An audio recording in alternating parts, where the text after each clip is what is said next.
اسلام آباد کے national press club کے باہر جو بلوچ خواتین اور چھوٹی چھوٹی بچیاں اپنے والد یا اپنے بھائی یا دیگر رشتہ داروں کی ریکوری کے لیے، ان کی بازیابی کے لیے بیٹھی ہوئی ہیں، احتجاج کر رہی ہیں، اور آپ کو اس سے اندازہ ہوا ہوگا کہ بلوچستان کا مسئلہ جو ہے وہ کتنا گمبھیر ہے۔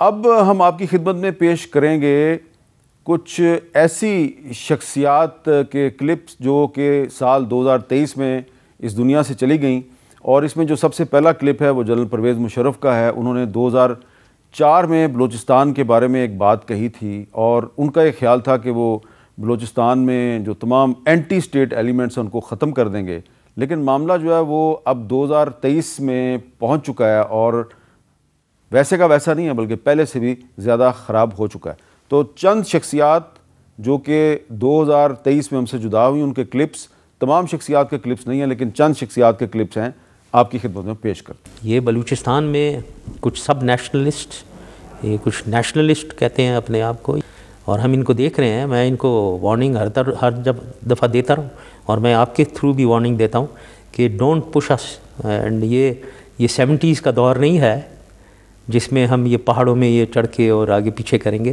ان کو پتہ بھی نہیں ہوگا ان کو کیا ہٹ کیا ہے، تو یہ ہمیں آگے نہ کریں یہ، ورنہ ہمیں حکومت کو رٹ اپنی اسٹیبلش کرنی پڑے گی، اور ہم کرنے سے پیچھے نہیں ہٹیں گے۔ ہم ادھر رٹ اسٹیبلش کریں گے، اور یہ جتنے بھی اینٹی نیشنل ایلیمنٹس ہیں ان کو ہم ختم کر دیں گے۔ ہم انحصار کرتے ہیں، اور میرا خیال اب تک بھی انحصار کرتے آئے ہیں تحریکوں پہ۔ تحریکیں معاملے کو گرا سکتی ہیں، ایک نظام کو ہٹا سکتی ہیں، بہتری نہیں لا سکتی۔ مارشل لاء کے دروازے گڈ گورننس سے ختم ہوتے ہیں۔ مارشل لاء کا چانس ابھی ہے؟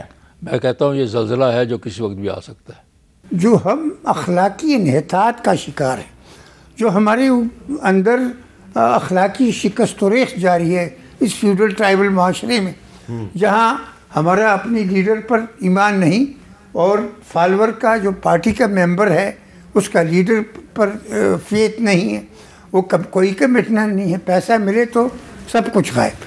گزشتہ 30-40 سال میں جو بھی حکومتیں رہیں، کرپشن کے چارجز سب کے اوپر رہے، اور یہ کہ ایک اعلیٰ نظام قائم کرنے کے لیے ضروری ہے کہ کرپشن کے حوالے سے جتنے الزامات ہیں سب کی تحقیقات ہو۔ انا للہ و انا الیہ راجعون۔ میں تو یہ کہہ سکتا ہوں، میرے ایک دوست ہے، جماعتی ذمہ دار عبدالقادر نام ہے، میں نام ہی بتا سکتا ہوں، اس کے گھر پر چاپے، اور ایک ساتھی کو اٹھاتا ہے، کہتا ہے ان سے کہتا ہے لکھ کر دے کہ میں اس مارچ میں شامل نہیں ہوں گا۔ ہندوستان اب تک تو بڑا معذرت خواہ اور یعنی کہ منت سماجت والا ایٹیٹیوڈ رکھا گیا ہے، وہ بالکل غلط ہے۔ ہمیں اپنی پالیسی میں ایک بیلنس رکھنا ہے جس میں ملک کی عزت، وقار اور انٹرسٹ کا خیال کرنا ہے۔ جو ایسٹ پاکستانی تھے یا بنگالی تھے، بڑے اچھے مسلمان، بڑے اچھے دوست۔ مسلم لیگ وہیں قائم ہوئی 30 دسمبر 1906 نواب سلیم اللہ خان صاحب کی رہائش گاہ پہ، اور پھر بنگال جو ان سے تقسیم ہوا، ایسٹ ویسٹ بنگال، مذہب کے اوپر جو مسلمان اکثریت تھی وہ ایسٹ میں چلی گئی۔